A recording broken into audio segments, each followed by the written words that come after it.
whaataro whātu le mai mofo i mele whaafonga o mpaanga ari tātou proklame nei o lau palota o lau leo e pei o nei ai le wo i le holea le tia holi nei i fosi sa fotu la fai leo tu ina tu tātou proklame ai fitau i lava lo tau no mai o lea e iluma mota le sui tamaitai o ia lea i mai whaatari fo i lea fio mai o se la tau a fio anga me se fo i o le nei tu o le tu malo le nei o whaasale le anga tonu o lo anga i mai e whaatino la tau resitala o fitau iala o le whaisina mātara noanga i le tā ua fo e pei o nei o te whaatalo whātu ulu whafo malo lava le soi fo manuia malo fo i soi fo manuia i lau fiunga nei tae au malo whafte o lau te tau mai o le te i le Uma mauta le o tau hor. Ia pe o ele tau manu o tu afilo ai ele malu si tu afio anga le anga mai. Ia ai o tatu proklame nei o lau palota o lo leu. Ia fai ona au mai ia so fina ngalo fo o suita mai ta. Ia ile ta o fo o lo au mai mai mo le mawina ma fai lo sao ile ngaluenga le fa atino lo fiso o terrorist la ina uma la tanga tawanga va Irish ta. Ia malu fa aftai mo fa afsili ni ta ia ia se fo ni mana ia ni tae au ia lu melanga le o le atua ia tari tonu le manatu o le aso nei toe pau nei o le aso le fa moi fo io o le matou fo i fa sal anga numero tolu a wala vale toe faino le palota o io le stala le tatou malo a wa fo le tatou palota mo le tau sanga fo i pe au le se ola malos ia whaftai ai fo i o lea ua mwhai un tai maua lava si o matou nuu o si o matou lalapanga nei. Ia malo whaftai. Ia ilo au ai mai ma avea o suita mai tai. Le fo e tele na siringia pe tapatu ia le ofisa. Ia ilo fo i sao le ngalupenga lea e whaatino. Si ta ua le au ngā fo i ma le sao o tō suita mai tai. I le ngalupenga le whaatino le temili nei. Ia whaftai lava o le taimi nei ia ua tele lava ia tangata ua uwha amaunia ia wa o isi ele i aini IT ia o isi fo ia iai pe pawhanau ia ai sa uwha amaunia whaftai iai fo i nei au nanga fo i o mawaina fo i ia awa fo i lava tau tua ino si o tatou malo ia ai mai si o tatou watunu no o tangata i te whaamauni o tangata o tau lava fioa ia o lea lava tangata lava i o si o matou nu ia lea fo i au te whaamauni ina i o tatou fo ia e palota mo le si tatou pai ngā palota ia o lea na o vai ia tu au le si vai ka fo peo i nei ia la tau fo lea sa e te rifa maunia ai se ana ele fa maunia i no ngori tanga fusi po le atu langa re ia fa aftai lava mo fa fasili yo le tule ai lo le tali ai no tanga tai no ngai o kele o mala malama ya i la to mai le on tanga ta fo yo lo nu ia pe yo le ala na fa fasili tai au ia o le ta wala na o e fa fo mai ai fina ngar fa ali o le suita tai ia i le vai ngale pe fo yo na ona iai ia i le tulaga fe olona sao ia ai maise o le malama ia le sui ia o lo ia i lalo tulafono ia lana galuega le faatino ia le mafuai ona ia faia ma le mautinoa ia a tagata na tele silafia na tele faamaonia a o tagata na silafia o tagata o lona afioaga ia lea o loo faamaonia o tulaga tāua lenā ia o le fe malama ia le sui tamaitai ia i lona sao ae maise o le ia i lalo tula fono ia le tulanga o lo faatino ai ia lana galuega o le ase tāua foi o le palota lau sua le tamaitaʻi ia mo le afioaga e maise foi o le tatou lava atunu pe afaapea ai aulia lanā te mele afai le faamoemoe ia faafetai lava ma faafesili ia o te iloa o le palota lea ia e avea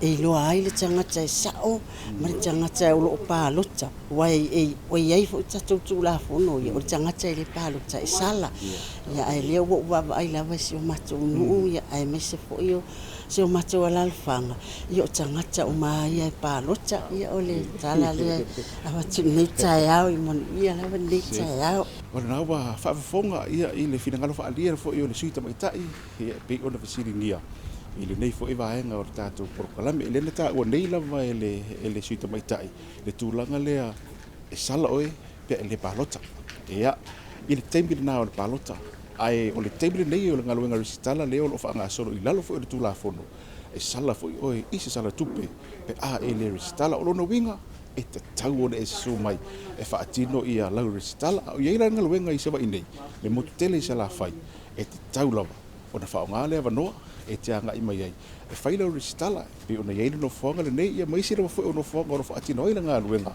o le toe resitalaina ia o tagata ua agava'a e resitala o tagata foʻi na e agava'a e palota ia e mai mo pea i le faagasologa o le tatou porokalame lenei a o iai pea ia i le faasalele'aga numere tasi lua tolu ma le faha e pei ona iai i lona vai aso muamua lenei lenei tinā faafetai le ua uma lau resitala oe vo le tinā matua o le a le tāua ia te oe ua mafuai ona e sau e faaogā le avanua te resitala ai ma tapena mo le faiga palota ia e momo ona o si le viiga ma le faafetai luma o lo tatou tapa'au i le lai auana le senoa le alofa o le atua ua taʻitaʻina mai ai lo tatou ola ma le tatou soifua po le tinā o faatootolia foi i o taʻitaʻina mai le atua auā foi le polokalame foi le tatou atunuu o Samoa ae momo ona ou faamalo ma ou faafetai i ofisa foi ma latou susuga foi a latou afioga i le latou tapa'au foi i le latou galuega e fiitā ma faigatā ia e taʻitaʻina e peitalasaga o tatou tagata matua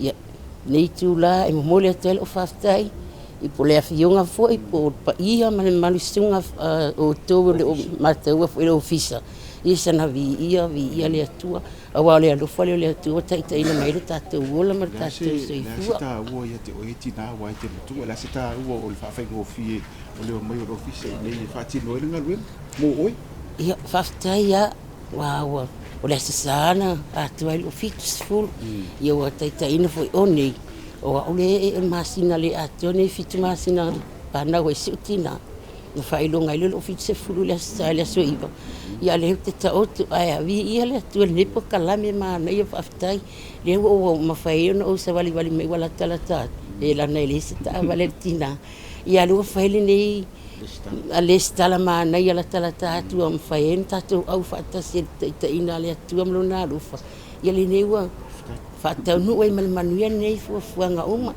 ia tauna alofa le atua ia iai a faaola ma aoaga lelei o le atua i toususuga mai se foi le ofisa ia le taʻitaʻina ua iai le maagao ma le maatui aolo viia lava i ova ia sana faamanuia lava le atua i taugaluega se iau foi ma le pō ia viia le atua ia so faafetai le malōʻoloto maulalo faafetai lava i tou susuga ofisa ia faamanuia tele le atua o le isi lea vaega tāua lava o le tatou porokalame ia e pei ona taumafai pea ia e avatu ia otootoga o le faagasologo o le galuega o le toe resitalaina o tagata ua gava'a e resitala i nei lava le mautele e salafai talu ona agaʻi mai ia le ofisa e faatino le galuega a le foʻu ua mafaatasi la ma le susuga ia seiuli ia o lena sau foʻi e fai lana resitala ia e faafetai seiuli mo le avanoa e le gata le ua e sau mai tonu i le holo foli ua uma le resitala ia e tāua loʻu fesili atu le a le tāua ia te oe ua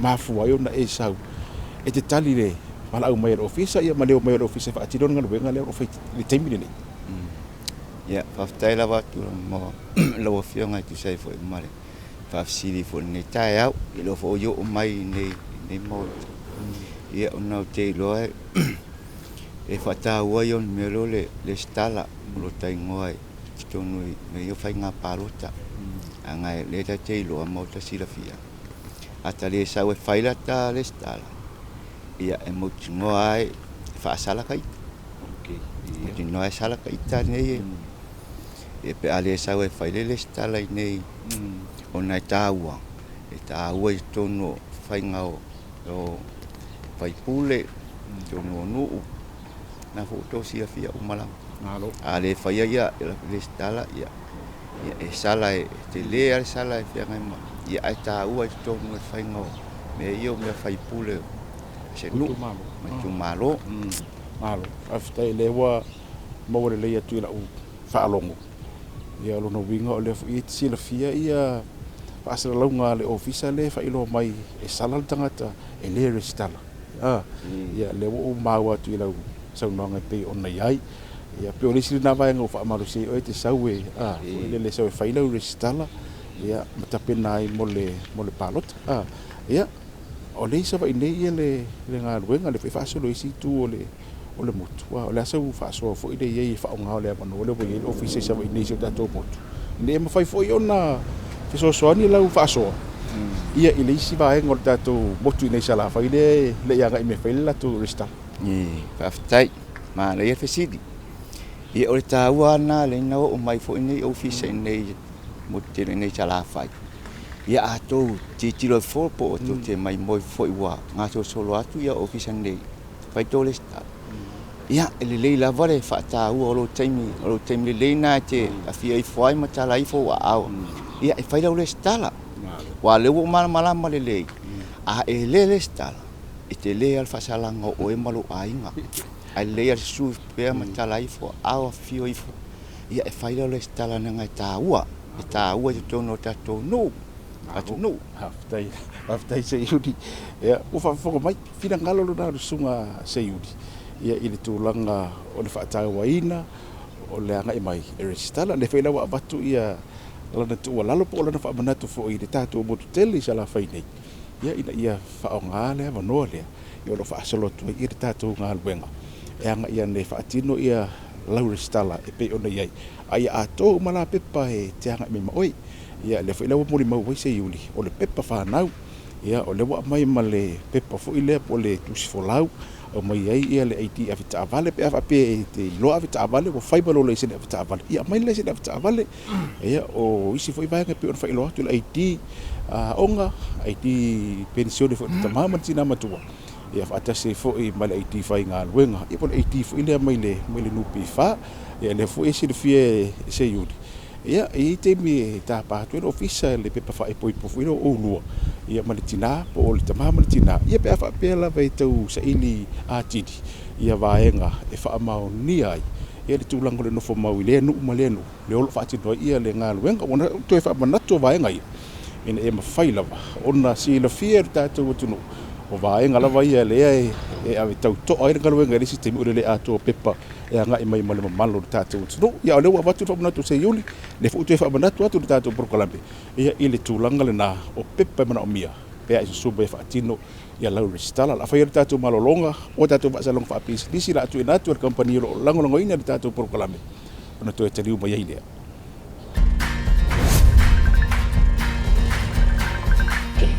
Hi, love. I'm Elko on the school team. Kanila va famimingin mere le maruru re.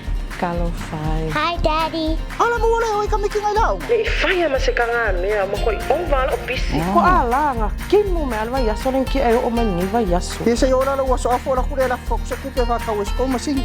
Ore ma koi pisi ama ko ni mere ya ngai. Se la, ma ko esi lo ke lo ele me foda sap le fai. E ma fai nga pe nga. Ai piki I. Yeah. What do you think? E fere le bongo wo yo ko mai Samoa. O le online service al SAP, ua whaingo fia na whai matatonga I whaatau mai atu runga mau. E se whai lau taimi, mai sanga le mua I e te le tau walu se tupe. O na alo susu mai lava le SAP, e wha maumongo o loa na whaatau wina, e wha anga yoi iai le online team fofuanga mo oe. O le nei wha maa avenga ma o loa, e moa uma pe ai asiasi tuatusi, www.ssab.ws. Wa piki ko fa ka. Aya, le wo I le fale. Ala nga me fu pau. Ia le fo pa uma TV. Monizo vam telanga vala mai le lua fitu waduono, o lo message mai la mato Facebook page. SAP, simply the best.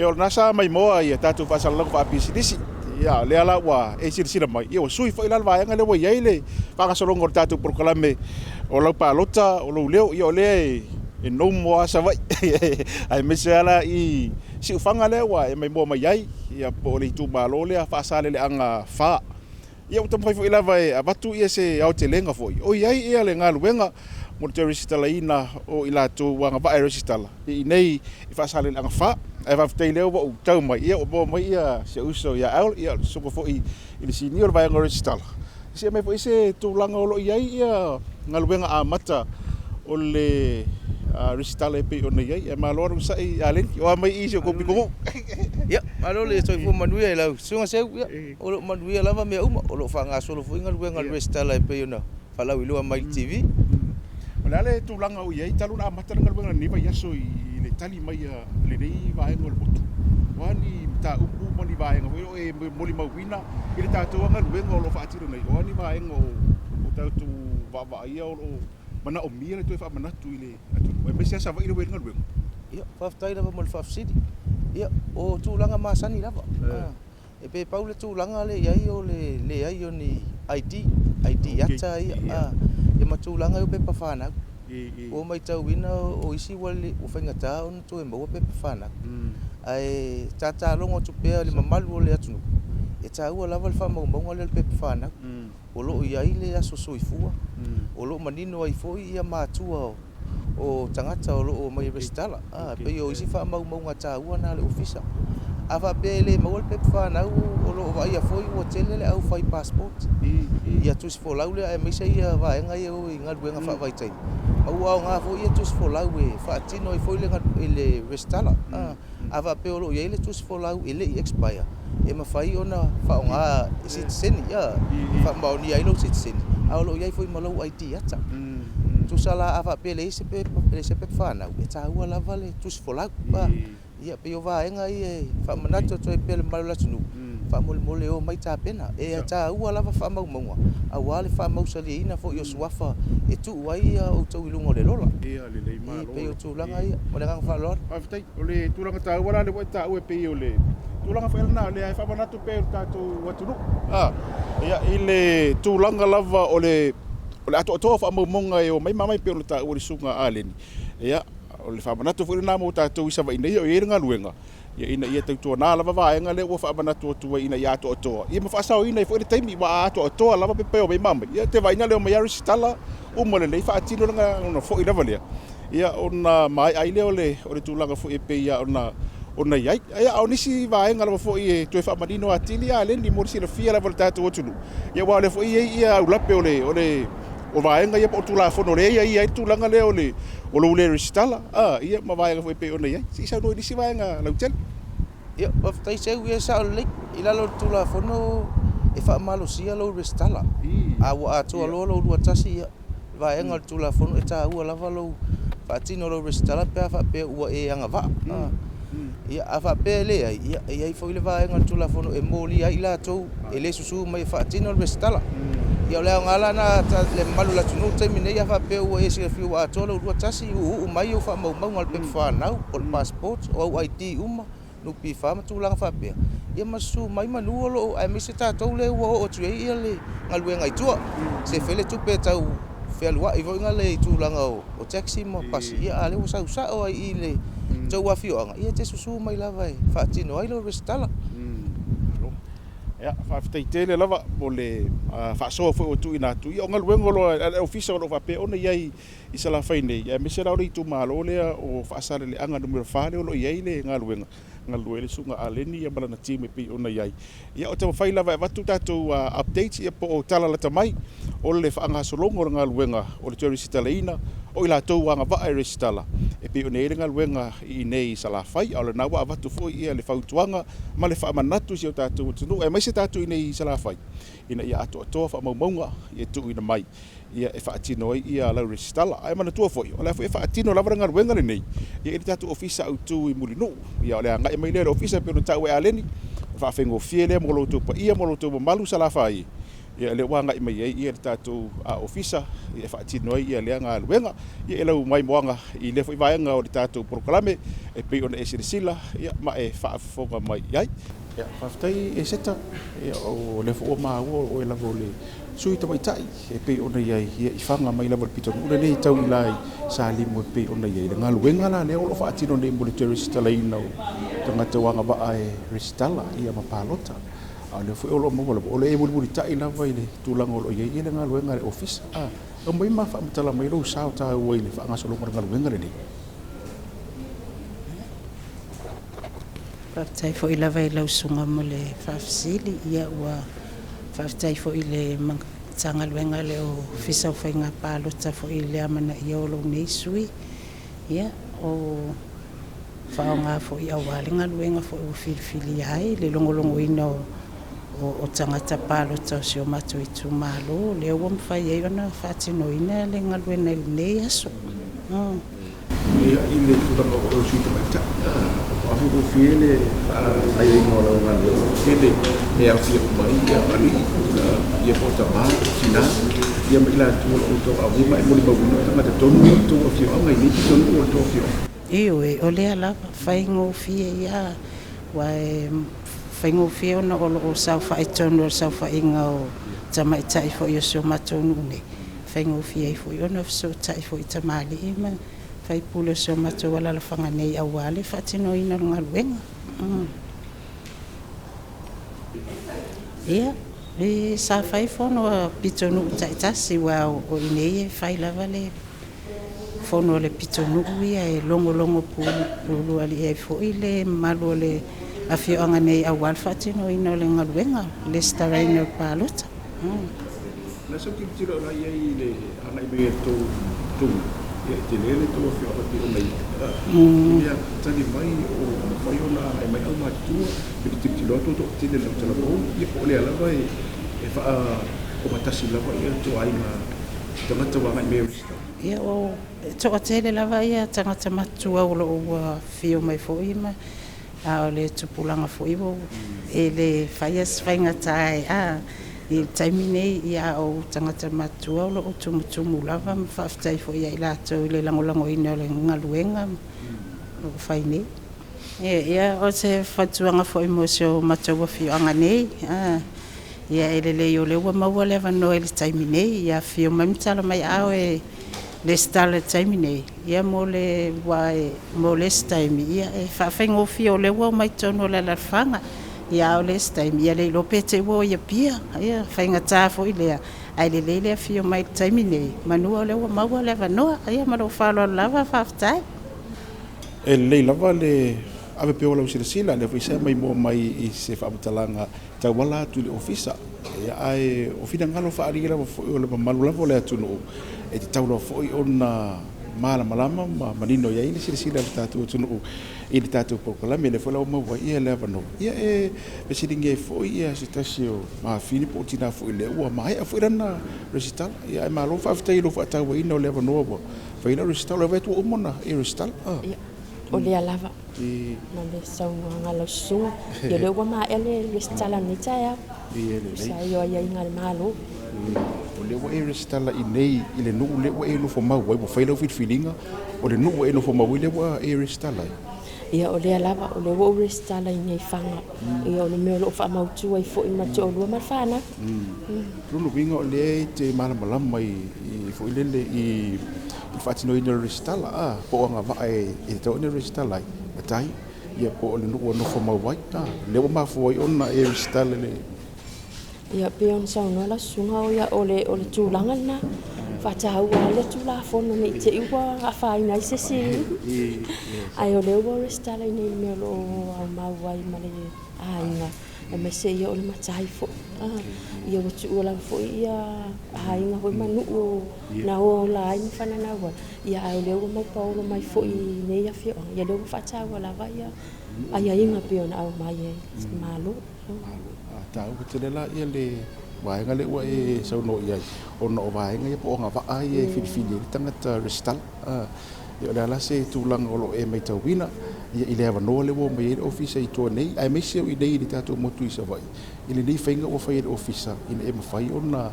fa faingo fia mo tato fa ftai le sau no ngalo sunga o le amanoa ia o le mele au mau ai te fa ftai fo ile office ai mai se fo ia le pulenga ile mafai fo ona fa matu o mai o lato mtanga ben ile afio mai le mtala mai au tua ia afio anga manu tua ia le fai ona fai ngo fie ona matu wo mai ia wa fa tino ina le recital wa na fa pe ne anga isa lolonga po pia fai ngata to ina vai taula ne le anga le tau ia ale wo ma na ia ne va no wana o le sa vadi mai lava ma afio mai i mauta fo i fa fianga te tele mo lo sa te foi na o mo le restala na sa e fa fo mai a malama manino le lei ia i le au le tau mo le ofisa ia o anga va e te restala fengo fie e pe ona fa alia ia ele ma fine sa e mai mo mai fa fo mai ia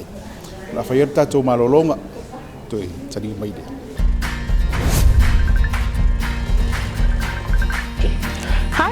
Mami o kona school team. Kani la va mimingi me le maruru re. Kalo fai. Hi Daddy. Ala mo wala oi kami kinga lao. Le fai ama se kanga me ama koi oval o bisi. Ko ala nga kimo me alwa yaso len ki o mani va yaso. Ke se ora la waso afo la kure la fok se kupe va ka wes ko masing. Ore ma koi pisi ama ko ni me ya ngai. Se la, ma ko esi lo ke lo ele me fo la sap le fai. E ma fai nga pe nga. Ai piki I. Yeah. What do you think? E fere le bongo wo yo ko vai Samoa. O le online service al SAP, ua whaingo fia o na whai matasonga I whaatau mai atu runga mau. E se whea ilo taimi, mai sanga le mua I e te le tau walu se paritupe. O na alo susu mai lava le SAP, e wha maumongo o loa na whaatau wina, e wha anga yoi iai le online team fofuanga mo oe. O le nei wha maa avenga ma o loa, e moa uma pe ai asiasi tuatusi www.ssab.ws. Wa piki ko fa ka. Aya, le wo I le fale. Ala nga me foi upau. Ia le fo pa uma TV. Monizo vam talanga vala mai le lua fitu waduono, o lo message mai la mato Facebook page. SAP, simply the best. Ia ka mari fio ia sa vai pio la wa o ko ma va kuloka ma fa le lai ku. Ia ai na pa wa fo I wa e se fo I de o ngi si ufanga la ko.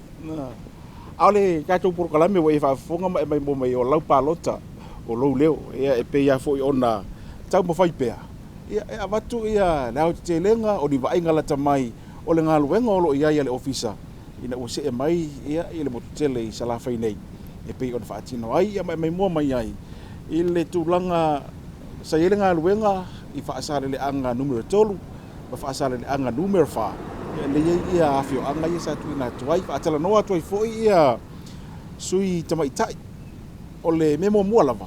Ia whawhetai o lea e malama ia sui tamaitai o awhio anga. Ino lātou sao I ranga luenga. E pe foi o na tā ua, ia o lo o lātou whaia lava male whaamaoni. O no lo o ia ia tu la fono e ono sale foi lātou. Pe au lātou au maia, ia ni whaamaunga se se. E ala li lātou whaamaoni au tangata lātou te rei noa. O le tā ua lale nā o ngā luenga. Sui tamaitai e pe o na whaatala noa ni tātou porokalame. Ia I whaatino I na o ngā luenga ma fisosoa ni mei fo I office. E pe ona abatu ai ia lātou whaasoa. Le fo isa whaatana noa nisi lava o le mamalu I tū malo I olo I eri tātou porokalame. E mana ia o lātou whinangalo. Pe ona uta ufo I temi wotea. O le tūlanga fo lea o le malama lama. Ea malama lama I le tūlanga o pepa mana o mia. Ia e mawhai ai. O no mai whaatino ia le resitala. Le neta ue lesia tātou sui. Nā lon sa resitala. Ia o nei te tau labo na resitala. A le fwina teiloa. E sala pe a le resitala. Ia le fwina tā ue lesia tātou sui tamai. Ta I le sa patela noa. Le o whaina na whiriwhiringa. O le a resitala. I le nuu le o nofo mawai. Ia pe o vaenga nama na I vala nā o le sa mawale avanoa. Ia e whaasoa atu ai le vaenga o le tātou porokalame. Ia le whaafonga ia ma lau mai mo mai. Ia ngate lea. O tūlanga lava sa avatu wai I le whaamanatu I pepa te tau lava. Ea ona a ngai mai le mamalu o le atunu. Matu I na mai. Ne sa whaasoa tuai ia stasi fi o suisinia o le tātou ofisa. I le nei vaenga o le motu o lo whaapea o na whaanga solo ai. Ia le tātou ngā luenga.